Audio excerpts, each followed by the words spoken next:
So, can you introduce yourself, your name and age and what you do, please? Sure, my name's Chris Shaw. Birth name's Christopher, as my mum calls me when I've done something wrong. I'm 46, 47 in January 2020.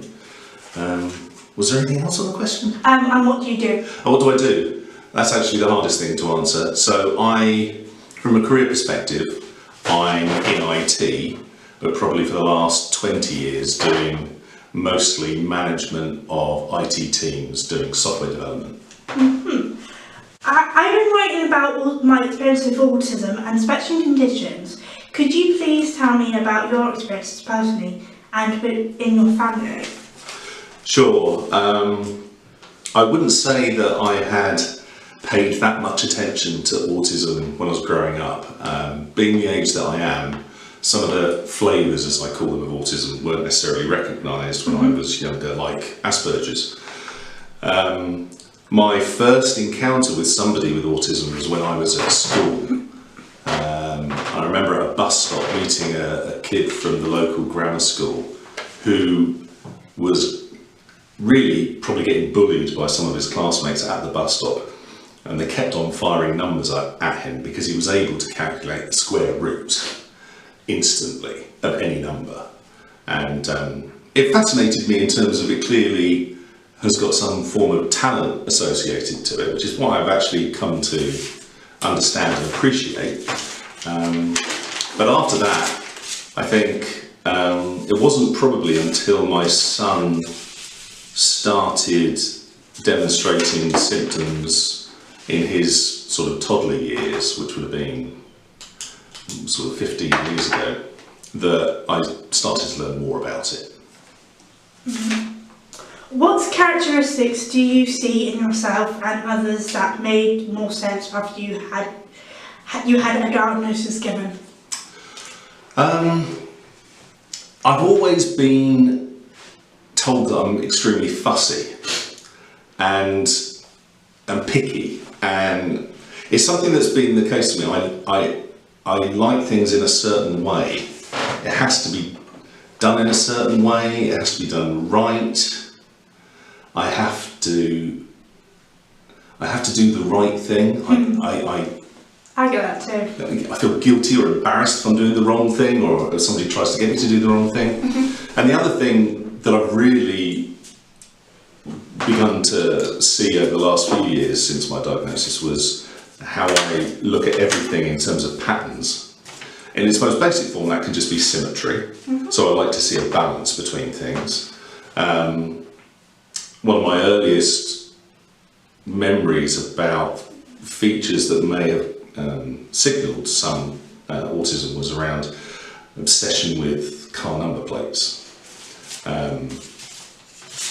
I've had this for as long as I can remember. I actually had that at one point. It was actually about car makes. Oh right, yeah, and I've got probably makes and models and features, and I'm probably looking at every number plate I go by, and I'm aging it. I'm working out, where it's come from, if I can recognise a certain pattern of letters, and then I'm looking at if it's the front of a car.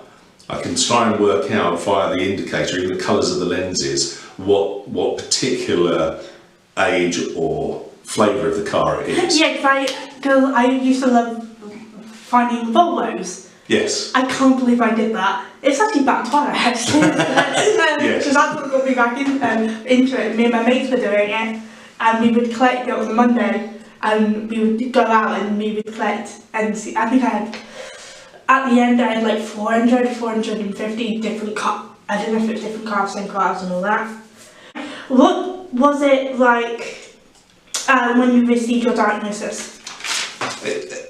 It was a strange thing initially. I think I started identifying many of my traits as being potentially autistic when my son was diagnosed. When he was diagnosed, they listed off a number of reasons why he would be deemed as high-functioning autism in his case. And whilst the therapist was reading off all the different reasons, my wife and I looked at each other because every single one of them also represented me. And at that time, and that, as I say, was probably 15, 14 years ago, at the time, I thought, well, it's possible, but I'm probably too old to be diagnosed, because autism is more easily diagnosed during early development for children, because many of the behaviours are more evident at that point.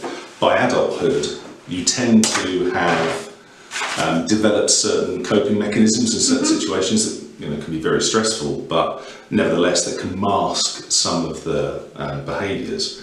But so I didn't think much more of it at the time, but I used it as Jamie, my son, was growing up. I used it as hopefully positive role modelling for him, to say, I'm autistic too, so whilst you're having challenges in this space, it's possible to still do a good job at what you're doing and still be successful at that, and that's okay.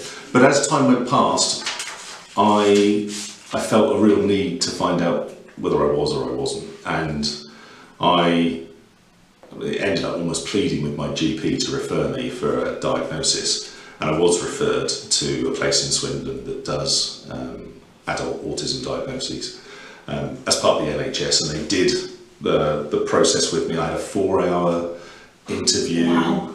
9 different tests Wow. I had to do. God, I didn't have to do that. Well, in some ways they were fun. Not so much maybe the interviewing and the questioning, because it goes deep into certain things that are not always comfortable. But some of the tests were fascinating. Anyway, after that interview, it took about 2 months before I got the final diagnosis. And in that period, I began to think, well, if I was, they would have told me by now. Maybe it's taken 2 months because it's not that important to tell me that actually I'm not. And so I turned up to the result session assuming that I'd be told I wasn't. And the lady turned around and said, she went straight to it. She said, I'm going to jump straight to it. I can't remember the exact words, but it was somewhere on the lines that you're presenting Asperger's as your diagnosis. And I said, oh, I'm surprised. I thought you were going to turn around and say no. And she goes, oh no, you definitely are. See, that reminds me of my experience, because obviously I got referred after some things happened at school, and I removed myself. My mum removed me from school, and I had a tutor, and she referred me to the NHS in the hospital, and had a few interviews with a male doctor. I think he went away or something. I don't know what exactly happened, but I had a female one for my next one, and within, I think it was like 10 minutes, she said, yeah, she's got it. And it was like, I think Mum sighed a nice relief. And as you were saying that, I had a thought. Do you think that there's a genetic part of autism, Asperger's and all that? I feel yes. When I've asked the question of professionals, it's an unproven thing, and they only have their opinions as well. They can't, because it's the brain, and the brain is the least understood thing in the human body. They can't say for definite, but my feeling is yes. Yeah, so do I. I just felt that way, right. Next one.